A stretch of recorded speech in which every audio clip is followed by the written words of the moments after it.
Éternel Père, nous voulons te bénir, nous voulons te glorifier, nous voulons t'élever, nous voulons t'exalter, nous voulons te dire merci pour ce jour. Merci pour ta grâce, ta bienveillance et ton autorité sous laquelle nous sommes encore levés.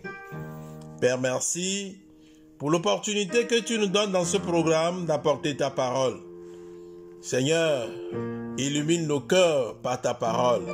Utilise le canal que nous sommes pour bénir ton peuple, à la gloire de ton Saint-Nom, au nom puissant de notre Sauveur Jésus-Christ de Nazareth. Amen. Bien-aimés, peuple béni de l'Éternel, nous vous saluons tous dans le beau et puissant nom de notre Seigneur Jésus-Christ. Nous sommes dans notre émission biblique de partage intitulée « L'heure du Seigneur ». Nous rendons grâce à Dieu d'être toujours avec nous comme il a promis. Et surtout dans ce programme où il ne cesse de déverser sa miséricorde, sa paix et sa bénédiction sur nous à chaque moment. Gloire et honneur à lui seul. Le Seigneur a mis sur mon cœur de vous parler en ces termes. Le souffrant serviteur. Nous allons nous servir du texte de Ésaïe 53, versets 1 à 9. Ésaïe 53, 1 à 9. Écoutons la parole de Dieu. Qui a cru à ce qui nous était annoncé? À qui le bras de l'Éternel s'est-il révélé? Il s'est élevé devant lui comme un rejeton, comme une racine qui sort d'une terre assoiffée. Il n'avait ni apparence ni éclat, pour que nous le regardions. Et son aspect n'avait rien pour nous attirer. Méprisé et abandonné des hommes, hommes de douleur, et habitué à la souffrance, semblable à celui devant qui l'on se voile la face. Il était méprisé. Nous ne l'avons pas considéré.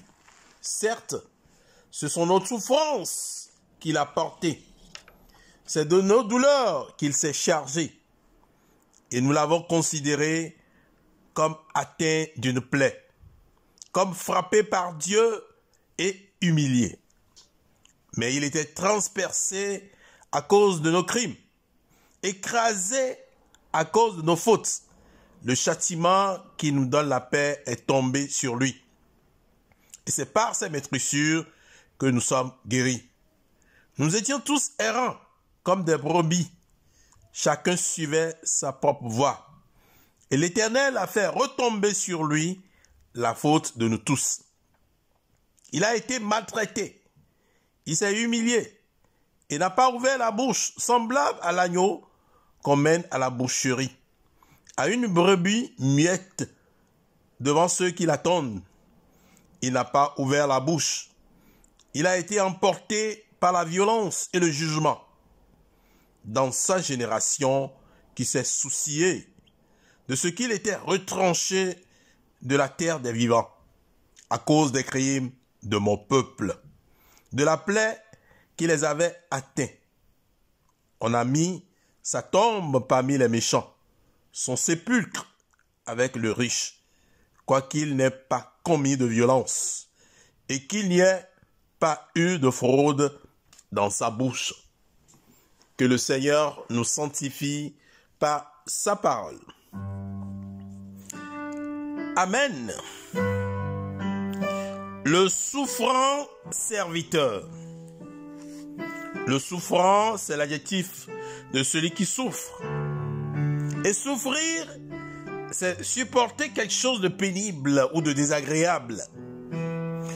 De façon intransitive, nous dirons éprouver une souffrance, des douleurs physiques ou morales. Avoir mal. Le texte que nous venons de lire est la prophétie d'Ésaïe au sujet du souffrant serviteur en l'an 712 avant Jésus-Christ. Cependant, la majorité des érudits de la Bible ont accordé leur violon sur le fait que le serviteur de douleur était le Seigneur Jésus-Christ. Il existe à ce sujet 4 imageries que nous pouvons exhiber dans notre texte de base et qui ont eu lieu durant la crucifixion. Jésus fut opprimé et affligé par Pilate, les leaders religieux et les soldats romains. Ce que nous voyons dans les versets 3 à 5. Le Seigneur Jésus s'était chargé de l'iniquité de nous tous. Le verset 6. Rappelons-nous le concept du bouc émissaire de l'Ancien Testament. Cette formule est surtout employée pour désigner une personne sur laquelle on fait retomber les fautes des autres. Quand Jésus était à la croix, il s'était chargé des péchés de toute l'humanité. Alors, Dieu détourna ses yeux de Jésus, ce qui l'amena à crier très fort: Élie, Élie, lama sabachthani. C'est-à-dire, mon Dieu, pourquoi m'as-tu abandonné? Le verset 7 atteste que Jésus n'a rien dit quand il fut tourmenté et tourné en dérision sur la croix. Le verset 9, la 4e imagerie, pour sa part, confirme la crucifixion de Jésus entre 2 criminels, bien que n'ayant commis aucun crime. Alors, quelle est notre réponse en direction de la souffrance de Jésus-Christ pour nous? Sera-t-elle vaine? Alors, ainsi, mes bien-aimés, prouvons notre gratitude au Seigneur en obéissant tous les jours à ses ordonnances, ses prescriptions et à ses instructions. En un mot, je dirais, à sa parole pour la gloire de son Saint-Nom. Que le Seigneur nous bénisse tous. Bonne journée. Prions. Père Céleste, Yahweh notre Dieu, nous voulons te dire merci pour ta parole. Seigneur, ta souffrance ne sera pas vaine dans notre vie. C'est pourquoi sauve et nous et notre maison pour la gloire de ton Saint-Nom, au nom puissant de Christ notre Sauveur. Amen.